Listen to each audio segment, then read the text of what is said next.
మీకోసం తెచ్చింది necklace Mela flat 9.99 VA తో నవంబర్ 29 నుండి డిసెంబర్ 7 వరకు హిల్స్ బ్రాంచ్ త్వరలో ప్రారంభం. గురుగారు, ఇప్పుడు దక్షిణామూర్తి వృత్తాంతంలో మీరు చెప్పిన దానిలో భక్తి జ్ఞానం ప్రధానం అని చెప్పారు కదా. కర్మ కూడా ఫోటో పెట్టుకుందాం కనీసం విగ్రహం. సరే, మరి ఏ దానికైనా భక్తి ప్రధానం కదా. నేను ఎట్లా పూజ చేస్తే ఏంటి, నేను నైటీలో చేస్తే ఏంటి, చీర కట్టుకుంటే ఏంటి, కాంట్రవర్సీ ఏంటి గురుగారు? నిజమే అమ్మాయి. ఇప్పుడు డ్రెస్ కోడ్ అనేది ఒకటి ఉంది. పోలీస్ అనగానే కానీ ఇదే ప్రశ్న అడిగిన నేను కూడా బాధపడతాను. మన ఆలయాల ముందు ట్రెడిషనల్ డ్రెస్ వేసుకొని మాత్రమే ఎంట్రీ అని అంటే మాత్రం వేరే ఎక్కడ చూడమే, ఏ చర్చ్ ముందో ఏ మస్జిద్ ముందో చూడమే, మనల్ని మనమే విక్రించుకున్నట్టు అనిపిస్తుంది అని బాధ కూడా అనిపిస్తుంది at the same time. So nightie మీద పూజ చేస్తే ఎందుకు ఇంత కాంట్రవర్సీ? దేవుడికి కోపం వస్తుందా నిజంగానే? నైటీలు ఆడవాళ్ళు వేసుకోవద్దా? దాని పేరేమిటి? నైటీ అంటే రాత్రిపూట మాత్రమే ధరించేది అని అర్థం. నైటీ నైట్ మాత్రమే వేసుకోవాల్సింది అని. కంఫర్ట్ కూడా కావాలి కదా. నిజమే, కంఫర్ట్ కూడా కావాలి. కంఫర్ట్ వేసుకుంటేనే దుస్తులు మంచి వాసనలు వస్తాయి. అది మరి ఒక బ్రాండ్ పేరు. కంటెంట్లోకి వచ్చేస్తే డ్రెస్ కోడ్ అనేది ఒకటి ఉంది అమ్మాయి. వస్త్రేణ వపుషా వాచ విద్యయా వినయేన చ అనేవి పంచవకారములు. సనాతన విద్య బోధించే మార్గం పంచవకారములు. మొదటిది వస్త్రం. వస్త్రేణ వపుషా వాచ విద్యయా వినయేన చ. ఈ 5 ఉన్నవాడికి సకల విద్యలు వస్తాయి, వివేకం ఏర్పడుతుంది. వస్త్రేణ మొదటిది డ్రెస్ కోడ్. ఇప్పుడు ఒక పోలీస్ అనుకుందాం, టోపీ తీస్తే నా అంత అని ఎవరో అంటారు కదా. టోపీ బెల్ట్ తీస్తే నా అంత మొనగాడు ఇంకెవడూ లేడు అంటూ ఆ పోలీసు వాడే విలన్ లాగా మారిపోయే దృశ్యాలు మనం చూస్తూ ఉంటాం. పోలీస్ ఒక డ్రెస్ కోడ్, జడ్జ్ ఒక డ్రెస్ కోడ్. జడ్జి గారు బై మిస్టేక్ పొరపాటున బస్సులో పోతున్నాడు. బస్సు అంతా ఆయన అధీనం కాదు కదా.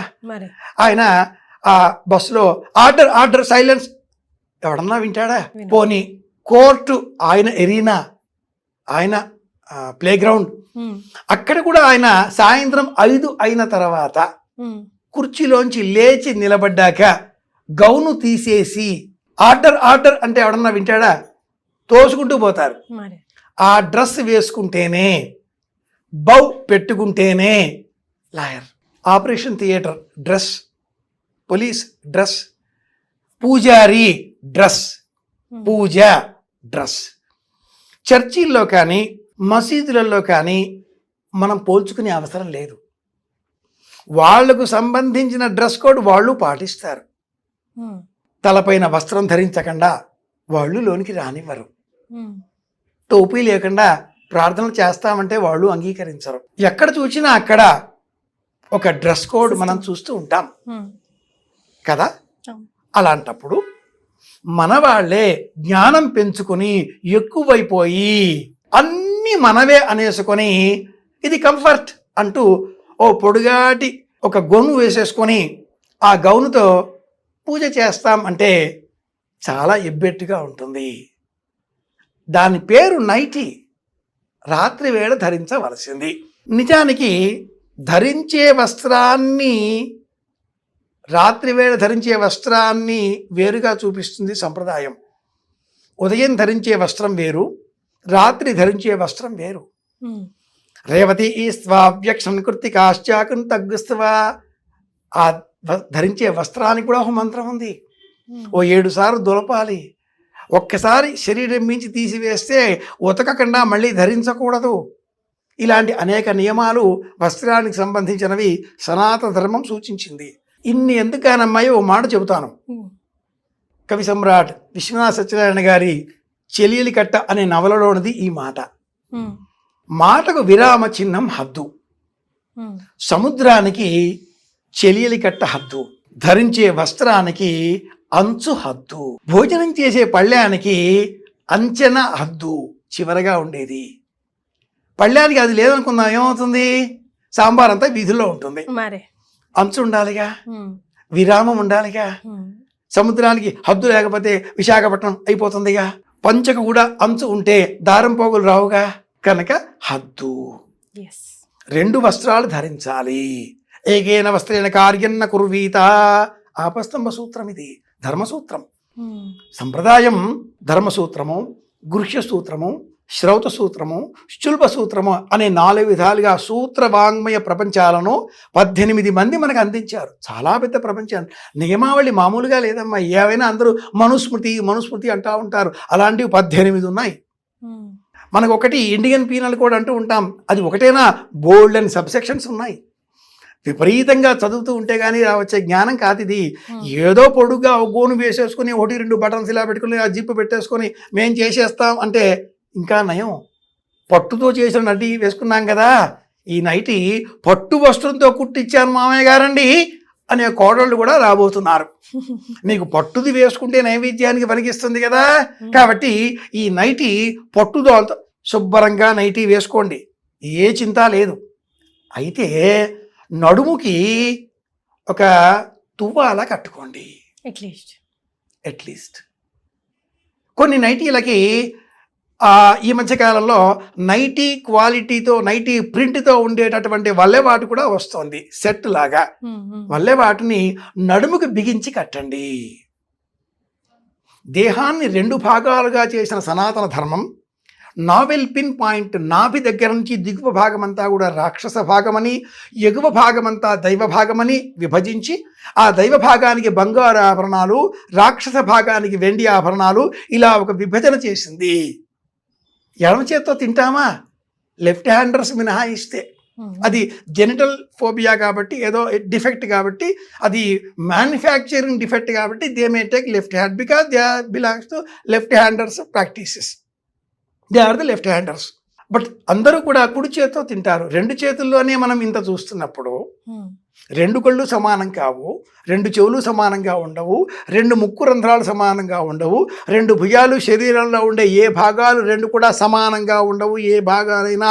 అలాంటప్పుడు దేహంలో ఉండే 2 భాగాలని నైటీ వేసుకోండి, నిరభ్యంతరంగా వేసుకోండి. సనాతన ధర్మాన్ని అనుసరించి మరి ఒక వస్త్రాన్ని నడుముకి బిగించి కట్టండి. వివాహిత అయినటువంటి యువతి చెవులకు బులాకీలు ఏమంటారమ్మా, జుంకాలంటారా, అవి ధరించాలి. కమ్మలు ధరించాలి. అవి వేసుకుంటే, ఆ స్టడ్స్ పెట్టుకుంటే లేదా కమ్మలు పెట్టుకుంటే వివాహిత. విరేలాడేటటువంటి బుట్టాలంటారా, వాటిని ఏమంటారు, జుంకీలు, అవి పెట్టుకుంటే ఇంకా వివాహం కాలేదు. అట్లా కూడా ఉంది. ఇంతటి సూక్ష్మం చెప్పేవారు ప్రాచీనులు. 1 కాదు 2 కాదు, సూక్ష్మమైన విషయాలు ఎన్నో ఉండేవి.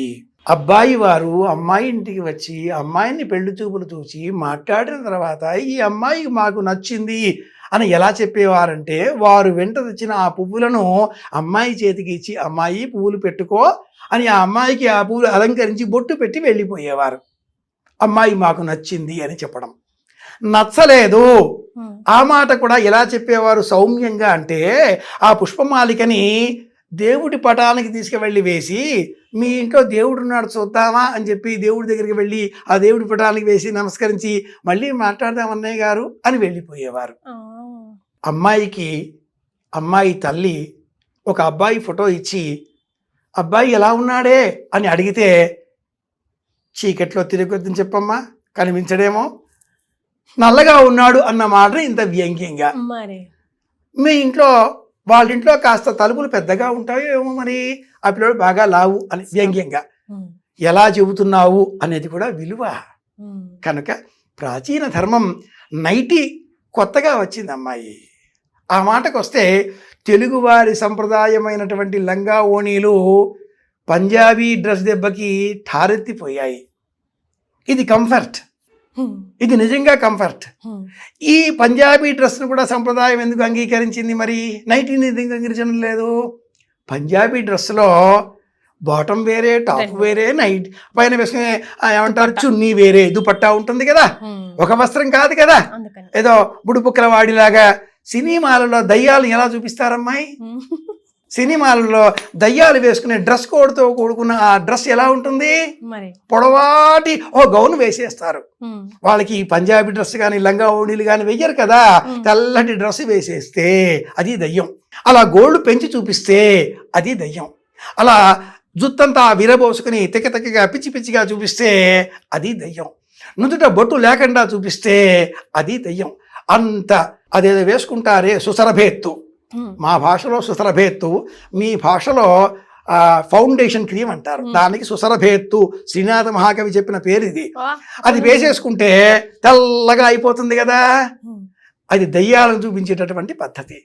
ఏమన్నా అంటే లైటింగ్కి మేము మెరిసిపోవాలి కదా, ప్రీ వెడ్డింగ్ షూటింగ్లో మెరిసిపోవాలి కదా, దరిద్రం ఇలా పట్టింది. కాబట్టి సనాతన సంప్రదాయాన్ని అలా యాజ్ ఇట్ ఈస్ పాటించకండి, కాస్త మార్చుకొని అణుకువగా ఉండేలాగా సౌమ్యంగా మారండి. శాస్త్రం ఎప్పుడూ ఒకటే చెప్పదు, అలా చెబితే ఒకే శాస్త్రం ఉండాలి, ఒకే జ్యోతిష ప్రవర్తకుడు ఉండాలి. 18 మంది ఎందుకు? ఒక్క మనుస్మృతి ఉండాలి. వశిష్ఠ స్మృతి, గోభిర స్మృతి, పరాశర స్మృతి, 18 స్మృతులు ఎందుకు? అప్డేట్ అవుతూ వచ్చాయి ఆ వెర్షన్స్ అన్నీ కూడా. కానీ ఇంత విరగబాటుతనంతో కాదు. సనాతన సంప్రదాయం పంజాబీ డ్రెస్సును అంగీకరించింది. ఎందుకు అంటే ఆ డ్రెస్సు వేసుకునే విధానంలో సంప్రదాయం ఉంది, దేశీయత ఉంది. ఈ దేశానికి సంబంధించిన ఒకానొక విలువైన పద్ధతితో కూడుకున్న డ్రెస్ విధానంలో ఒకటికి కాకుండా 2-3 వస్త్రాలు ధరిస్తున్నారు కాబట్టి అంగీకరించింది.